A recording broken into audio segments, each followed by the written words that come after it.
It's 11 minutes past 4 in the morning. Come on Cam, wake up. Good morning, welcome back to the vlog. Today's a sad day. Today's the day that Struan goes home. And I offered to take him to the airport. We rode 240k yesterday. I am absolutely wrecked.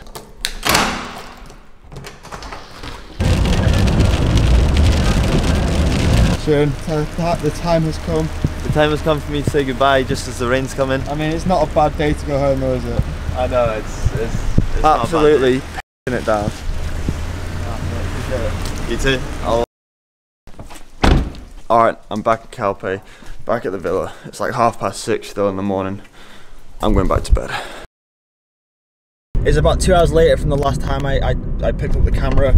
It's now light outside. I'm heading to the shop, and honestly, I think I'm going to take today as a rest day and switch around my days a little bit. Even though it's stopped raining right now and it doesn't look too bad, there is a heavy rain weather warning for today, like literally for the entirety of the afternoon, that it's going to pour down. Over by the coast it doesn't look too bad, but inland through the mountains, I mean, just look for yourself, it is very, very grey out there. So I'm pretty certain that the weather forecast is going to be right and it's going to rain. Now the problem is here in Spain, because it rains very rarely, it hardly ever rains, the roads get very dirty and covered in things like oil, because when it's not raining, the rain's not washing it off. So when it does rain, the roads are ridiculously dangerous and slippy. Like, you genuinely can't ride around at more than about 100 watts. So even if I was to go out on my bike, it would be, you know, pointless training. Basically, it would be much more beneficial for me and for my training to take today as a rest day and then get back into the normal schedule, then get back into the swing of things tomorrow once this band of bad weather passes. But anyway, I'm hungry. I'm off to get some breakfast.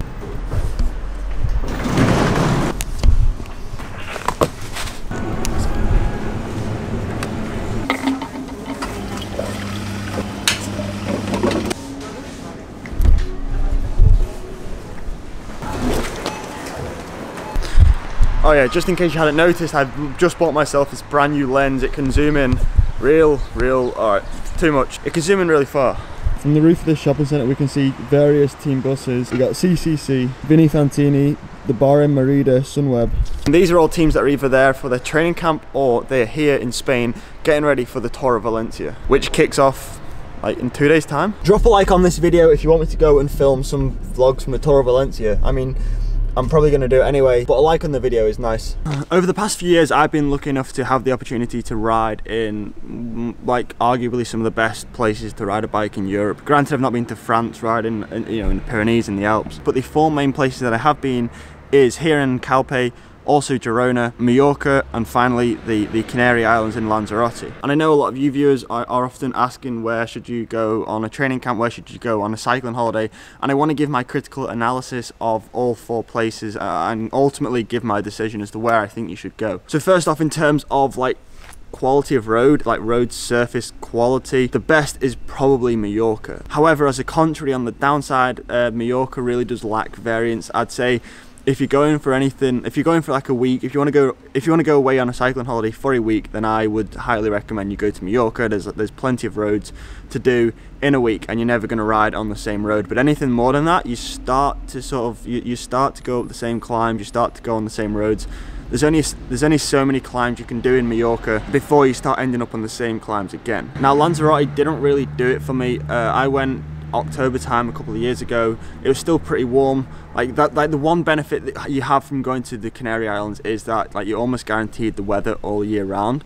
It never really gets that cold, but just the wind and the lack of roads really didn't do it for me. Personally speaking, I know some people love Lanzarote, and I know cyclists that go training there every single year, but personally for me, if I had other options, I would choose those over going to Lanzarote like for a cycling holiday. That brings me on to Girona. I spent 3 weeks in Girona last winter and last January. What I absolutely love about Girona is the off-the-bike cycling culture, like the cycling cafes. You got La Fabrica, Espresso Mafia, and you've also got the service course, and just a whole range of World Tour pros that live there.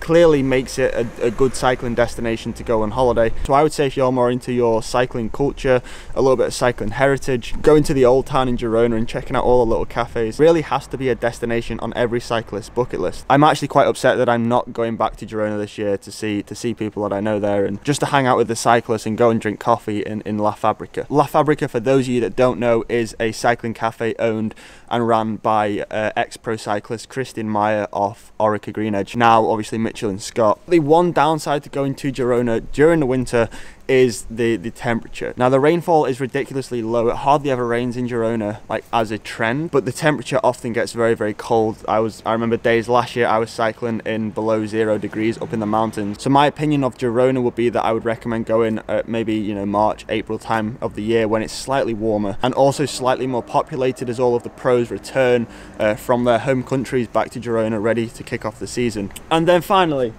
that brings me on to this amazing place. I'm in Calpe right now. In terms of the road, quality, the variation of climbs, Calpe is very, very similar to Girona, but the one benefit that Calpe is, it's this many miles south of Girona, and therefore it's considerably warmer. Particularly during December and January time, Calpe is much, much warmer than Girona. Like, there's no two ways about it. The downside of Calpe is you've not got that culture off the bike. It's more of like a holiday, tourist, beach, coast destination. So I guess to conclude all of that, there isn't really one set place. If I was to narrow it down to two, it would definitely be Calpe and Girona, but like, I'm just gonna say that I would go to both of them for two different reasons. If I was going away in December, I would come to Calpe. If I was going away in March, I would go back to Girona. But yeah, let me know in the comments down below where your favorite cycling destination is. France, going up some of the iconic climbs from the Tour de France, the Alpe d'Huez, Tourmalet are definitely on my bucket list for 2018 or even 2019. So today's a relatively uninteresting and not a very exciting rest day.